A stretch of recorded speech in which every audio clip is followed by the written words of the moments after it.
So I'm joined today by Chris Cupples from CAP, Christians Against Poverty. Chris, what is your official title? What do you do day to day? My official title, which I don't use often, is Director of Church Engagement and Network. And yeah, under that remit, I have the joy, the responsibility of leading the teams across CAP that work with the church. It was great, I think, a couple of years ago to see the work of CAP profiled on TV with that kind of hour-long documentary on how you serve very, very practically needy people in the community. Today we're exploring the whole idea of how we have allowed kind of debt, I guess, practically, but also how we share the Christian faith. We hold this tension between social action and faith sharing. Yeah, that word you use, tension, is great, because it is a tension. You know, as Christians in this space, we are passionate individuals. I am, but as CAP, we're passionate about sharing Jesus, making Jesus known. But we get invited into people's homes, and we're starting to do that again, which is exciting, to provide debt advice and debt help, not to come and say the gospel. But in our name, Christians Against Poverty, and what we say in our promotional material, we always make it clear that that's who we are, that's what we believe, and we'd love the opportunity. And that's a really important balance, that we find that right tension. We don't go too heavy on one or the other, but the invitation to give debt advice is the place, is the kind of pathway. And from that place, we have the opportunity to say, hey, can I pray with you? Or let me tell you a bit about my story. Is that okay? Always that invitation. And so as you work in a different church then, do you find that that everyone's aware of that tension? Do they find that tension difficult? How do you best help a local church to begin to explore something of how you maintain that tension? Yeah, it's really good. So as I explained a little bit about my role, that journey of churches partnering with us, really it starts there for us as a charity. You know, in our charitable aims, we are about advancing the Christian faith. So it's not at all hidden. That is who we are. And that's really important, again, around our name, because actually we're not hiding. You know, we are Christians Against Poverty. And as we partner with churches, we start the journey of engaging and exploring what it looks like to tackle poverty, debt in a community. One of the things we at CAP always highlight is we want to see people come to know Jesus. We have different ways and means of doing that, and that's great. But that starts with that conversation with the church when they're exploring what it might mean to run a CAP project in their community. And so I guess then kind of practically moving forward, and so if a church is trying to think about it on the grounds, what are some of the lessons you've learned over the years at CAP with how you do it in the most appropriate way of faith sharing? What are some of the kind of lessons you've learned over the years? Again, I've mentioned a couple of times just that it's upfront, it's who we are, it's there. And that's part of that journey to partnering with CAP, that we have that discussion, conversation, that we're clear with churches that, hey, is this your passion? It may sound and look different, but are we on the same tracks? And that's the same with the workers. Actually, those volunteers or paid workers from local churches, again, part of our selection recruitment process is actually helping work them through a journey of asking that question of themselves. So backtrack 10 years, 11 years now, 2010, I went over to Bradford from my church, Willowfield Parish, East Belfast, still at that church today, going for an interview with CAP. At that stage, we don't make everybody do that now. But I flew over to Bradford back then and was interviewed and did a terrible gospel presentation in my interview. But the key thing was I wasn't the finished article. Actually, I was only getting going. My passion to share Jesus, to try to do this thing that we're all called as Christians to do, was there. I needed a lot of work and kind of working it through. And that's the great thing. Actually, we'll train people. It's about the heart. It's about that desire to share what it means to follow Jesus with others and just walk alongside them. Actually, we can train, we can equip, we can resource that in many different ways. So I think it's a heart thing. At the key is kind of one of those principles. And then I guess if a church then started off maybe being quite evangelistic, but over time, with the project they were running, has become very, very socially minded, but has lost some of that gospel edge, what would be your wisdom or advice for how you kind of get that tension back again? I've found myself, Andy, that's a journey I go on. You know, I lose the fire at times. I allow it to go out. For me, in my role and the changing roles over the years, it's meant that I'm kind of further away from what we call our frontline, our clients, and that's where I started 10 years ago, 11 years ago. And I think that's really important. That it's how are we fueling that personal fire? As a time in the Bible, as a time actually in the action with people, you know, on the streets. And so it starts individually, but also we've got to share vision, we've got to inspire, we've got to go back to kind of the purpose. So a couple of ways, share stories, just tell stories. The stories don't need to be X came here and they came a Christian the next day. No, it's hey, they were open to prayer for the first time. They actually turned up at church and, sat for 20 minutes. The small journeys along the way of faith are so worth celebrating, as well as that moment or decision point and discipleship and all the way through. So yeah, share stories. Keep reminding your teams in that outreach, in that project of what you're about, the things that you value. And if sharing Jesus is one of those, then keep banging on about it and don't be ashamed. What is your hope for local churches across this nation as they serve very practically, but as they also share the Christian faith? COVID has caused, many of us will have heard this in different places, but it's caused a bigger divide. If you were on a low income, a job with high risk of redundancy or 0 hours contracts, many of the workers that have been most impacted by COVID, and for many other people, actually, it's been okay. We've all been impacted, but financially or job security hasn't touched many people. What that done is caused a bigger divide. So I think just start by being aware of that. Start by actually checking our biases and knowing that some of us have done better and saved more and others are far worse off. Allow God to stir up the justice about what we're going to do about that as a local church. And what's exciting me is I'm seeing the church respond. We're seeing the church respond. Look at the last year, how churches pivoted to respond through food and many other initiatives. I'm not seeing that shift or kind of die back. Actually, if anything, I'm seeing more churches go, what can we do? What's the long-term impact of that? And I'd say now is the time for churches to actually kind of take stock, step back and go, okay, what's the biggest need? How can we work together? As local churches, not just us on our own, but together with government, with local councils, with other community groups. And don't be afraid of that. You can still hold who you are and work with kind of secular organizations and government. And then actually be strategic.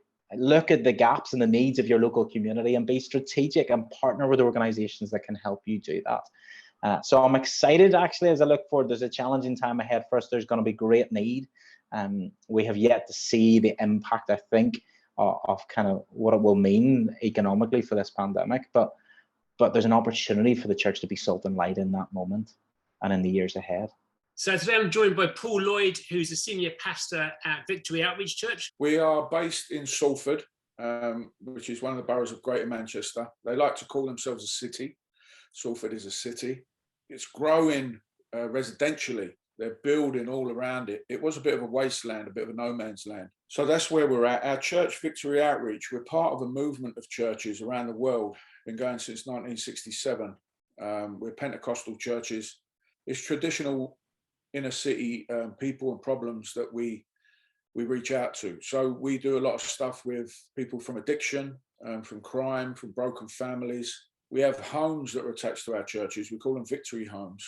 They're just residential facilities, not CQC registered, not rehabs or anything like that, for people that come away from addiction. And it's more of a discipleship program. It's a 12-month discipleship program that people sign up to. And they're very successful in seeing people's lives transformed from addiction. So we do a lot of that. And then we do a lot of outreach to prostitutes. We do a lot of outreach to people from abusive backgrounds that are in refuges and stuff like that. But before COVID, we had about 40 different nationalities. We have 40 or 50 doctors and nurses in our congregation. And then one of the other things that we did in COVID was that our coffee shop was just redundant in our building. And so in partnership with a friend of mine, Andy Hawthorne, who's the CEO of the Message Trust in Manchester, we set up what's called a community grocery in our coffee shop. It was all repurposed. It's a funky, proper grocery, and it's not a food bank. It's more of a food club. So there's a difference. There's a subscription fee that you pay, £5 a year. And then people with that membership can then shop twice a week for £3 a shop. And they get 15 items. And it's all good quality stuff. It's all donated stuff. So you probably, if you shop twice, you could get potentially £70 worth of shopping for £6. Well, when we sign people up, there's just a form that they sign, so they become members. One of the staff will sit with them and just talk with them. And there's a checklist of wraparound services that we provide. And they can tick ones that they're interested in.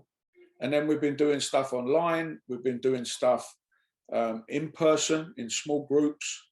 And some of them are practical. We're working in conjunction with CAP. So we have money management courses. We have mental health and well-being courses that we run, parenting courses. We also do exploring Christianity classes.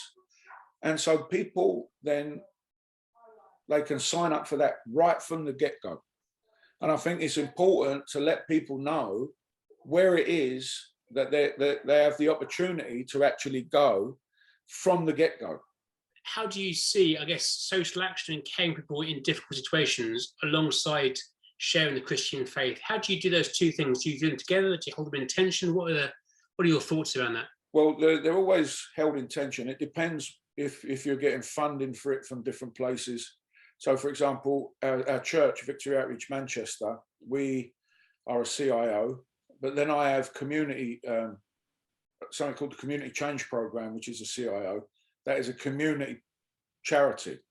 So we operate a lot of our community stuff through the community charity.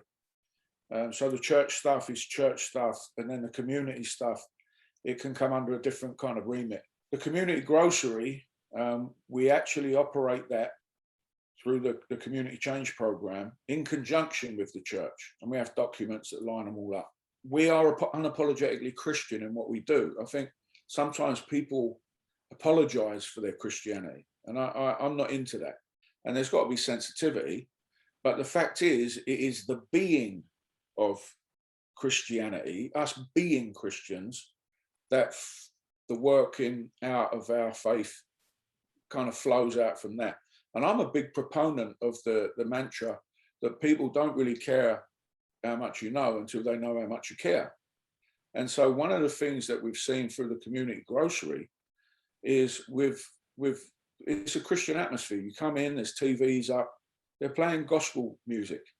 You know, we're creating an environment that is open to anyone to come in. You don't have to be a Christian to come in. We're Christians serving you as the community. People come in and they start to feel the atmosphere. They get people talking to them. They have a great experience. And then, you know, if necessary, or if the opportunity arises, and people ask questions, they're asking questions all the time. And we have people that work in there can testify about their experience that they've had with Christ. They can offer prayer for people. And one of the things that we're seeing is a massive uptake in people wanting to be prayed for, wanting to listen, wanting to get answers to certain questions, and just having the permission and having the space and having the freedom and the safety to be able to do that without being judged or without having to join up to any sort of church or, you know, Christian organization. Brilliant. And so do you kind of train your volunteers on what is appropriate to say and do, or do you kind of just left a bit fluid, or how does it normally work? Well, it's left a bit fluid. We do have people that are trained, but we also have people volunteering now that are members of the community grocery. And so they're not even Christians. So what you've got is you've got a tremendous mix. And it's not about us really trying to pump Christianity down people's throats. It's about us showing Christianity to people and then being able to scratch them where they itch. I think one of the problems that you find sometimes when people are trying to do this is that they have an opinion that you've got to get these people saved immediately. And you end up scratching people where they don't itch. And that just becomes an irritant. I mean, when I read the book of Genesis, I see that God creates an environment and then he fills it with his purpose.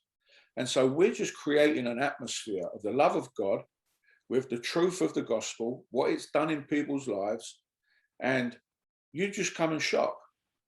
But what we're seeing is we're seeing people coming in and saying, wow, this is amazing. You know, not only financially is it helping me out, but I'm able to sit and someone listens to me. We had people that say to us, this is the first time I've come out for a year because of the COVID lockdowns. there's people around to talk to. We have full-time staff and then we have volunteers. And so the full-time staff are able to help with some of those conversations. And we're seeing people that are actually saying, you know what, I never realized churches did this. And for some, it's a complete paradigm shift into what they believe churches are all about. And we're even having people that are saying, I want to come to your church. So we're able to tell people, check us out online. And then if you want to come, you know, we have COVID safe services, you'll be welcome. There'll be people there that you can connect with. We'll make sure that if you're coming, someone can connect with you. We're having people come. We're literally, it's like a little mini revival that's taking place. And we even baptized 9 people that from the grocery, just an impromptu baptism of people that are giving their lives to the Lord